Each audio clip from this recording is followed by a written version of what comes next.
If there's something I've learned on my journey as a photographer is that the subject you choose to shoot makes all the difference.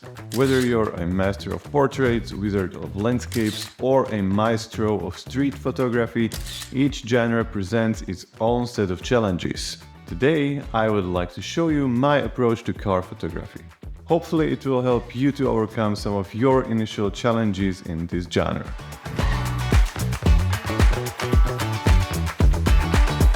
Probably the first question I would hear from you is, what camera gear do you use?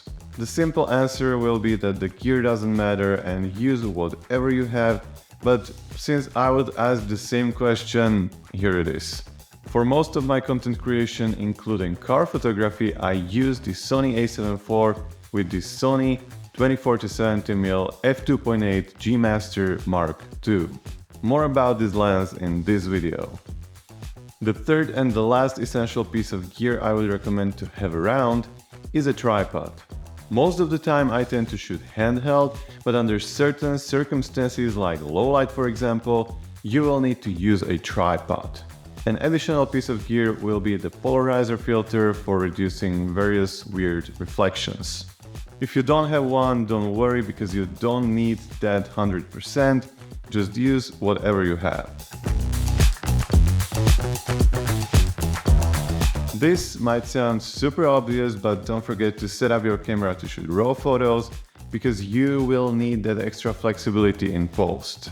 Now for handheld shooting, I try not to go below 1 or 125 shutter speed to get sharp images without any unnecessary motion blur.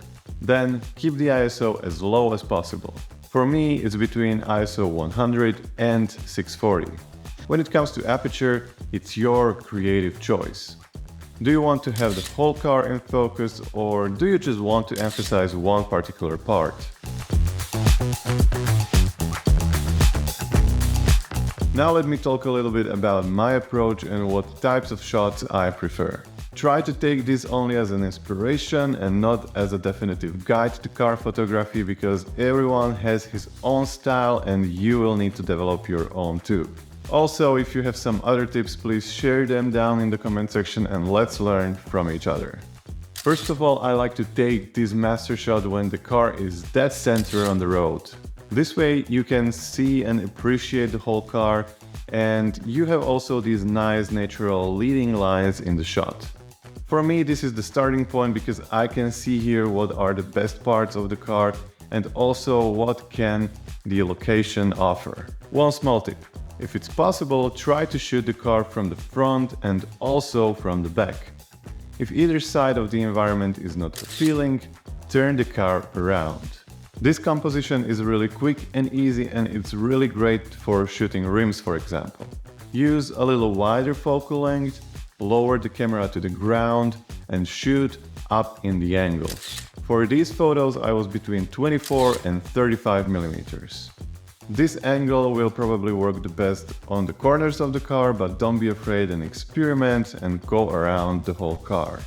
Shooting interior is probably my favorite part of car photography because there are a lot of possibilities and features to focus on. You can incorporate yourself holding the steering wheel for example, or you can add other elements like this water bottle. This will make your photos look more personal and in action. When it comes to seat, shoot them through open window to get that out of focus element in the foreground for more interesting shot. Then you can use similar approach to shoot the dash. Just sit on the back seat and use the front seat as the foreground element. Remember when I said that you can use the polarizer filter to remove weird reflections? Well, there are reflections and reflections. You can use some of them like this for example to your advantage. This falls more into a lifestyle car photography than to a product car photography, but again, it adds more life and story to your work. I like to call following photos crop shots. It's because you're not showcasing a whole car or not necessarily a logical part of the car, like doors, rims, windshield, but you're trying to find an interesting looking part or angle of the car. This is often my last spin around the car. If you're ending the shoot, you have all the must-have photos, Take another 5 to 10 minutes and go around the car and go crazy. Try to shoot the way you wouldn't shoot normally. If you liked this video and if it was any helpful to you, it will really make my day if you consider subscribing to this channel and also if you hit the like button. If you have any more tips which I haven't mentioned today, leave them down in the comment section. Let's learn from each other, let's inspire each other, and I will see you guys in my next video.